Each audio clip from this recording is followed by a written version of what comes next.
Good day everyone and welcome back to the channel Master Mariner Amit Sangwan. In this video, we are basically going to see about the personal protective equipment used on board ships. Now, personal protective equipment is required to reduce the risks which occur when doing some particular kind of a work. For example, if you're working at a height, then there is a risk of falling. So the personal protective equipment in this case will be a safety harness which will not let you fall. So the risk, to reduce the risk when doing some kind of a work, we use personal protective equipment. The second thing is every company nowadays, every shipping company, they have their own PPE metrics, personal protective equipment metrics. On the left side of this matrix is given the task you are doing or the work you are doing, and on the right side of this matrix is given the personal protective equipment you are supposed to wear for that particular kind of a work. So you have to follow this PPE matrix. More important to follow this PPE matrix is, gentlemen, everybody, all of you are now aware that when you are working on the ship, you're basically insured. So if a disability or anything happens, you're going to get compensation. But the problem is that there is a clause that you will get the compensation only when you are following proper procedures, following company procedures, following using good quality and the personal protective equipment what is provided to you on board the ship. So if you're not using it and if some mishappening happens, then the insurance company may deny giving any kind of a insurance money also. So that is why also it is important to wear personal protective equipment. So the personal protective equipment, also known as PPE, is designed to protect the persons against the risk associated with the dangerous tasks. You can get hurt during maintenance jobs such as cleaning, descaling, chipping, painting, and other routine jobs on board. Personal protective equipment can be divided in head protection, hand protection, eye protection, ear protection, respiratory protection, safety footwear, safety harness, and body protection. So we are going to see each one of them one by one. So now it is best to eliminate the hazards at the source where practicable. The last option is to protect people against the hazards. So the first thing is we should eliminate the hazards as much as possible. And the second step is, or the last option is, to protect people against hazard. When we don't have anything else, we have tried to eliminate the hazard, we cannot eliminate, then we have to protect the people against these hazards by using proper personal protective equipment. But that means we are allowing the risk or hazard to exist. The worker is protected against injuries by using personal protective equipment. How efficient, it depends on the situation and whether it's used properly. The best protective equipment, however, is that which we can carry with us all times. The first is the hand protection. So for the hand protection, normally there are gloves being provided. There are various kinds of gloves provided for various kinds of jobs. So the use of gloves of the appropriate type protect the hand against injuries, abrasions, burns, corrosive and poisonous substances, skin diseases. Each job requires a particular type of protection. Regular heavy fabric gloves will minimize injuries. Leather or leather palm gloves must be used when working with hot equipment. Rubber or neoprene gloves must be used when handling chemicals. Long gauntlet types are preferable except when working with moving machinery. So these are leather palm gloves, what you see on your screen here. These are cotton gloves to protect you from cold. These are neoprene gloves or rubber gloves or chemical resistant gloves to be used in case of chemicals. Long gauntlets are to be used when you're handling sharp objects, such as when you are rigging razor wire around the ship when the ship is transiting the piracy areas. So that's about the hand protection. Various kinds of gloves are provided on the ship for hand protection. The next is the head protection. You're provided with a safety helmet. The safety helmet is also provided with a chin strap. But many a times we have seen we see this on board the ship that people are putting the safety helmet, but they are not putting the chin straps. Gentlemen, you have to make sure that your chin strap is also in place. Second thing is, many a times it is seen that the crew members on board the ship, they paint this personal protective equipment such as the helmet.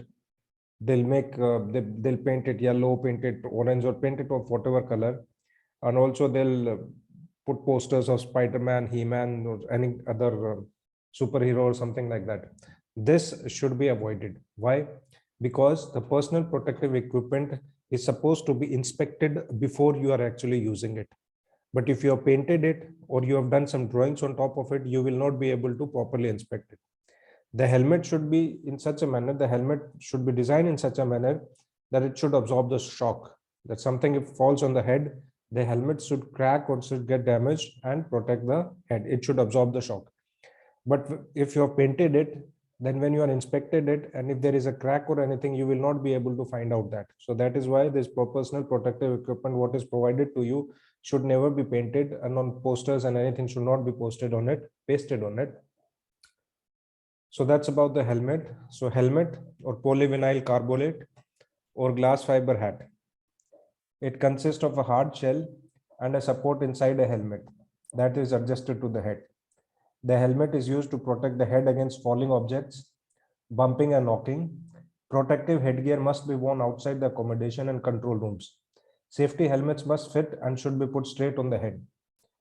Safety helmets must be kept in a good condition, not be modified by painting, decorations, or engravings. Special provision should be made to issue welders combined safety helmets, safety face shields, or screen units. Chin straps must be used when walking or working in windy conditions and when working at elevated locations.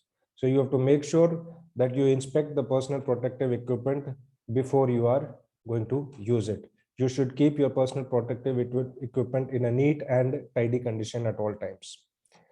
The next is eye protection. These are the eye goggles, safety goggles, what you see here, and safety glasses. So these are safety glasses, these are safety goggles. Also for welding and all, you are provided with the welding shields. And when you're working on grinder and all, you are provided with face shields.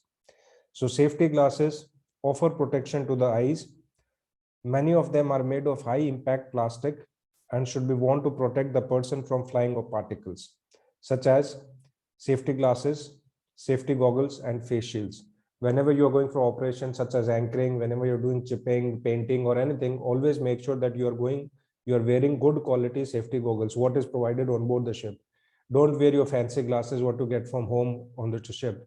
Even your Ray-Ban glasses will not be able, Ray-Ban goggles or that will not be able to protect you from flying objects. So make sure, because these are fancy glasses, these are supposed to protect your eyes from ultraviolet rays of the sun and all those things, it is okay. But when you're working on the ship, when you're working with particles flying here and there, and when you're working doing chipping and painting and all those things, then you're supposed to wear the safety glasses or safety goggles what is provided on board the ship. If you want, you can use your fancy goggles, and on top of that you can use your safety glasses or safety goggles, that you can do. But when you're keeping watches on the bridge and all, for example, if you're keeping a lookout or anything, then during daytime you can use your good quality glasses such as which give you sufficient protection from the ultraviolet rays from the sun. That time you can use those glasses. But when you're working on the deck or in the engine room, when you're welding, when you're chipping, when you're painting, that time you should use the goggles or the glasses which is provided on board the ship. It is also a suggestion that when you go on the ship, always take some good quality glasses with you, sunglasses with you, which you should wear when you're keeping a lookout and all, because too much of sun's rays are reflected from the surface of the sea and the surface of the water, and which can damage your eyes. The next is the ear protection. So for ear protection, you are provided earplugs and earmuffs. These are earmuffs and these are earplugs.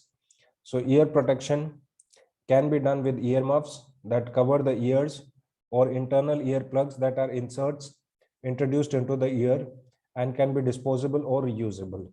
Hearing loss can occur if the person is exposed to high levels of noise for long periods. Deafness develops when people are exposed to noise levels above 80 decibels for a longer period of time. The aim of ear protection is to protect the hearing against dangerous noise levels. So when you're working inside spaces where there is a lot of noise, such as the engine room and all, then you should wear these earplugs and earmuffs These reduce the intensity of the noise and thus protecting your ears. The next is respiratory protection.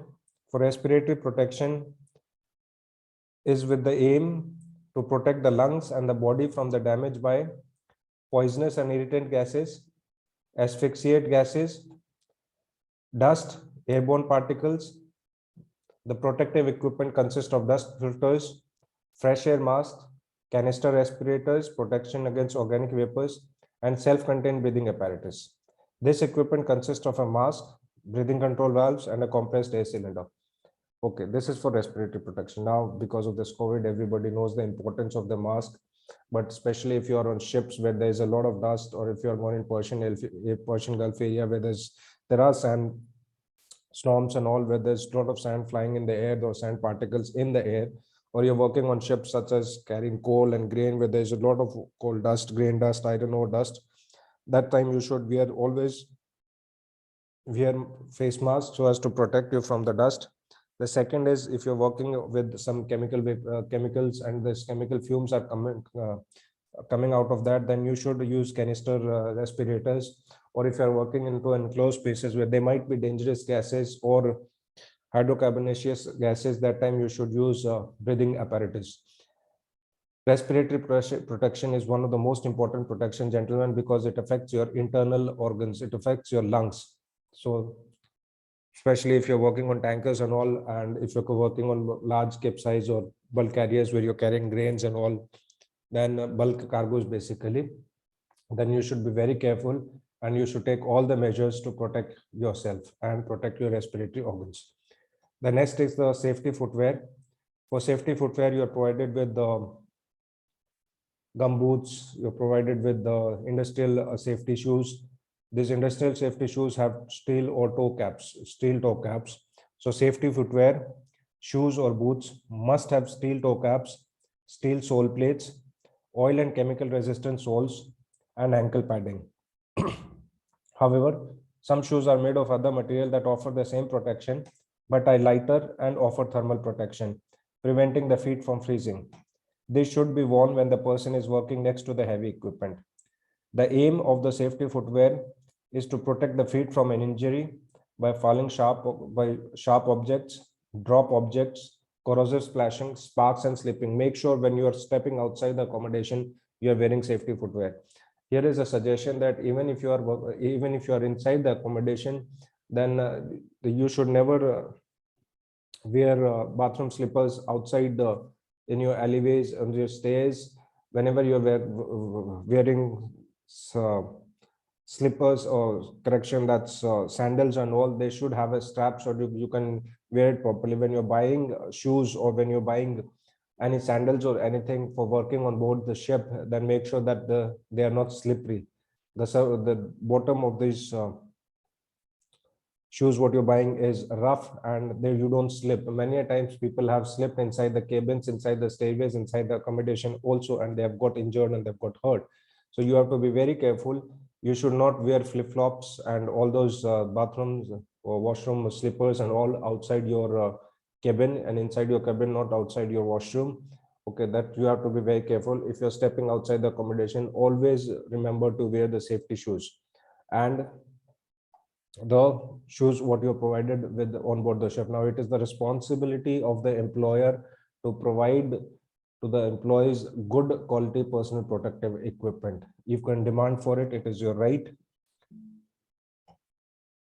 to provide you with this good quality safety footwear. You'll find this kind of a poster always on board the ship, that is think first, act safe. Before you start a job, be sure you wear proper protective equipment. This is very important. You have to wear good quality protective equipment. The next is the coveralls. You have to wear coveralls and make sure when you're wearing the coveralls is supposed to cover your entire body. Do not fold your arms and whatever, because if you're working in moving machinery and all, it may entangle inside the machinery. So you have to make sure that you are not letting the arms loose. With you have a button or a strap or a velcro strap or anything, you make sure that it is closed at all times. Another thing is when you're handling chemicals, you should wear proper apron or proper chemical suit. If you're on chemical tankers, then you will be provided with chemical suits. But gentlemen, whatever may be the case, you have to make sure that you are wearing good quality personal protective equipment. Most of the companies provide you this personal protective equipment when you're going on board the ship also. When you're signing your contract, some of the equipment is provided at that time. Other equipment is provided to you on board the ship. If the quality is not good, you should always report it to the safety officer of on board the ship and ask for good quality personal protective equipment. It is your right and you should get it, and you should use it so that you are insured and you are protected from any risks or hazard. With this, gentlemen, yeah, one more thing, safety harness. So when you're working at a height, make sure that you are wearing a good quality safety harness, and also make sure that you are signing the permit to work at a height or whatever work you are doing. There is a separate video for there, video made for enclosed space entry permit, and video made for working at a height permit, and video made for permits. And you should make sure that you are signing that permit, reading that permit, and carrying out risk assessment, and only after that carrying out that work. There are three things to be seen. One is make sure that you are wearing good quality personal protective equipment. Second thing is you have to make sure that you are carrying out a proper risk assessment. And third thing is make sure that you are signing the permit before you're carrying out the work, and the quality of the personal protective equipment should be good. With this, gentlemen, thank you for watching this video. I hope you will be benefited with this video. This is especially for the youngsters who will be going on the ship for the first time. Thank you for watching this video, and I hope it will help you. If you find it useful, then share it with your friends, and also share it with others. Also, please don't forget to subscribe this channel. Thank you. Thank you for watching the video.